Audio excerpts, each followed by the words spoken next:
तरीका। आप लोग रउआ हुआ भोजपुरिया वगैरह बोलते हैं, बस हम हिंदी में पढ़ाते हैं भाई, है ना, हम ठहरे बघेली आदमी। तो ऐसा मतलब ना आपके लिए भी है, ये मत सोचिए कि अरे मैं तो बिहार।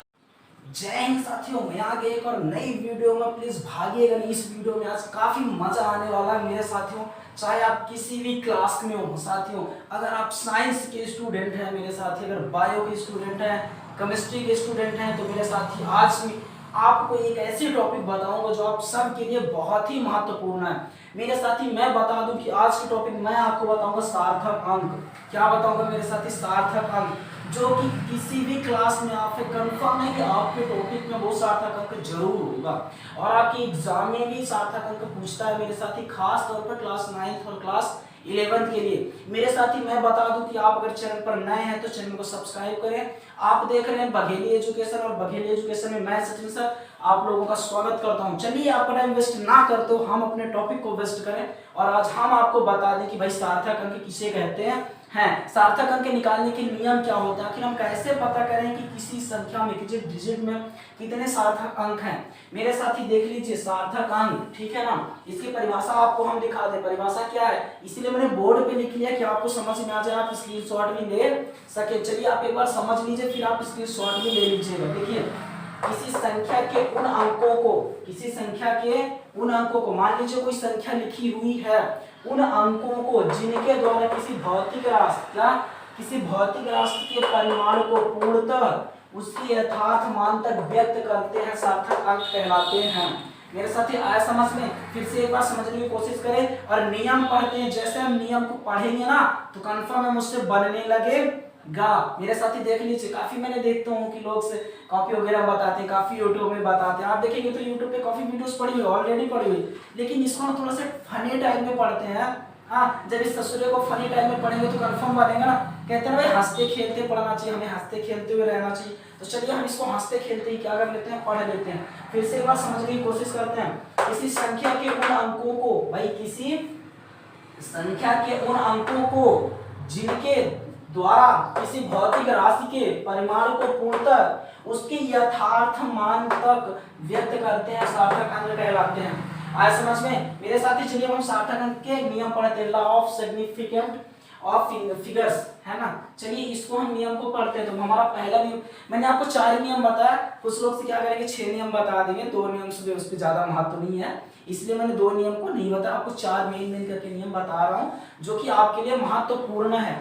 नहीं कि ऐसा नहीं फलाना ढंग का फालतू ठिकाना। जैसे मान लीजिए कि हमें पाकिस्तान जाना है तो सीधी सीधी रास्ते जाएंगे कि सफरी नाचते होते जाएंगे, है ना भाई, हमें सीधी जाना चाहिए ना, क्या मतलब फालतू को।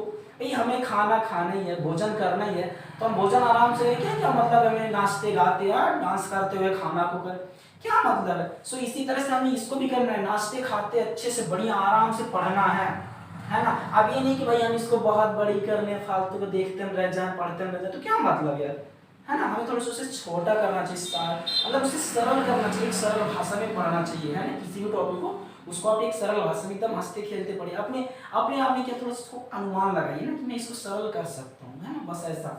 चलिए पहला नियम क्या कहते हैं मेरे साथी कि शून्य के अलावा, किसके, शून्य के अलावा सभी अंक सार्थक अंक होते हैं। इसका मतलब अभी मैंने आपको बोला शून्य के अलावा, अभी नीचे मैंने शून्य भी लिखा हूँ, तो इसका मतलब कि आप थोड़ा सा डाउट में हो जाओगे। बिल्कुल भी नहीं मेरे भाई, डाउट में नहीं होना है, किसी भी तरह से नहीं होना है, बस अच्छे से देखिए, हो गया। देखिए शून्य के अलावा सभी अंक सार्थक अंक कहलाते हैं, सार्थक अंक होते हैं। जैसे यहाँ पर देखिए शून्य कहीं पर नहीं, जैसे मैंने आपको दो उदाहरण लेके समझाया हूँ।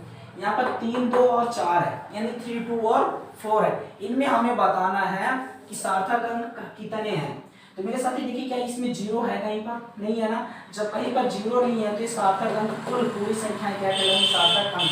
तो इसकी संख्या कितनी हो गई, 3, कितनी हो गई, 3। और इसमें देखिए 1, 2, 3, 4, 5, तो इसके सार्थक अंक कितने हो गए, 5। बस इसी तरह से हमें बता रहे हैं। अब नीचे चले सेकंड नियम पे। चलो सेकंड नियम क्या कहता है, यदि शून्य के अलावा अन्य अंकों के बीच शून्य आता है तो वो भी सार्थक अंक कहलाता है। जैसे मान लीजिए कि शून्य के अलावा कोई, मतलब 1 से 9 तक की कोई भी संख्या है, अगर उसके बीच में शून्य आता है, 1 से 9 तक के बीच में, 1 से 9 की तक की कोई भी संख्या है, अगर उसके बीच में शून्य आता है तो वो क्या कहलाता है, तो आप एक सार्थक अंक वो भी कहलाता है। है ना। अभी मैंने आपको बताया शून्य के अलावा सभी संख्या सार्थक अंक। अब बता रहा हूँ कि सार्थक अंक शून्य भी कहलाता है। कैसे? क्योंकि इसका नियम ही हो रहा है ना कि अगर किन्हीं भी संख्याओं के बीच, मतलब शून्य के अलावा, मतलब 1 से 9 तक की किसी भी संख्याओं के बीच में जितने शून्य आएंगे वो भी क्या कहलाएंगे? तो आप कहेंगे सर सार्थक अंक ही कहलाएंगे। चलिए भाई, जब सार्थक अंक ही कहलाएंगे तो देख लीजिए 6003, मानिए अगर इसको पूरा करें तो 6003, ये लिखा हुआ बनता हो नहीं हमसे, इकाई दहाई सैकड़ा हजार, सही है 6003, है ना। यहाँ पर देखिए अगर आप तो 2 शून्य लिखा हुआ है ना, लेकिन इनमें शून्यों को देखिए तो मतलब शून्य के अलावा माने 1 से 9 तक की संख्याओं के बीच में लिखा है 6 और 3, इनके बीच लिखा हुआ है पूरा क्या कहलाएगा? सार्थक अंक कहलाएगा। तो इसका सार्थक अंक कितने हो गए भाई? आप कहेंगे सर 4 हो गए। अब इनकी बात करो भाई, इनमें तो सिंगल शून्य लगा हुआ है ना, तो 1 2 3 4 1 5, तो मेरे साथ ही कितने हो गए? 5 हो गए। आया समझ में ना? चलिए आगे अगला नियम बता दें। चलो भाई पढ़ लो, काम ही आएगा। अगला क्या कहता है? शून्य के अलावा यदि किसी अन्य अंकों से पहले शून्य आता है तो सार्थक अंक नहीं होता।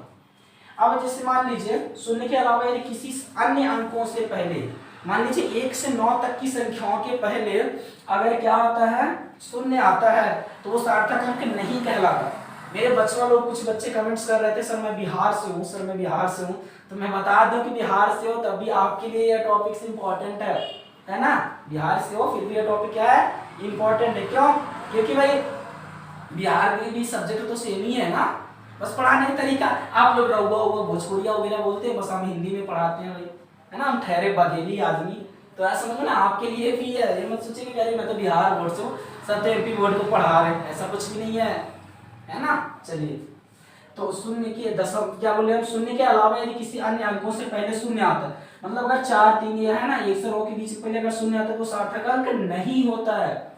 जैसे 0.432, इसमें सार्थक अंक इस शून्य को नहीं होगा भाई, ठीक है। अब क्या होगा? 3, कितने हो गए सार्थक अंक? 3। इसमें देखो तो भाई ये 2, ये बिल्कुल भी नहीं होगा, है ना। चलो आगे चलें।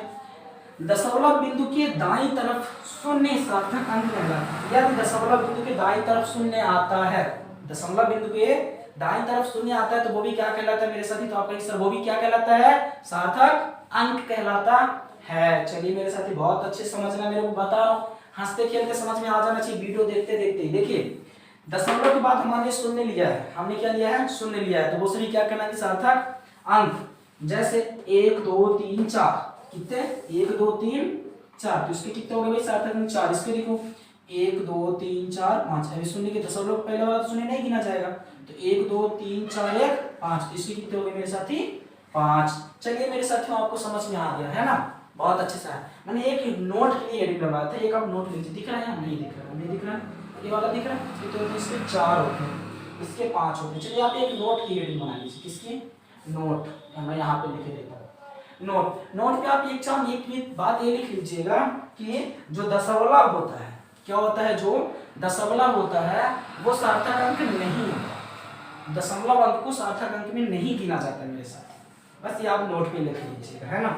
चलिए आपको मैं आशा करता हूँ इतना एक का आशा, इतना एक का हम माने खूब एक का आशा करते हैं कि अपना पंचम का समझ में आ गया है। और हाँ, समझ में आ गई हो और अगर हमारी वीडियो अच्छी लगी हो तो वीडियो को लाइक करें, चैनल में पहले दर के तो चैनल को सब्सक्राइब जरूर करें। चलिए तब तक के लिए जय हिंद। ऐसे मजेदार हंसते खेलते अब हम मिलते हैं पंचम से नेक्स्ट वीडियो।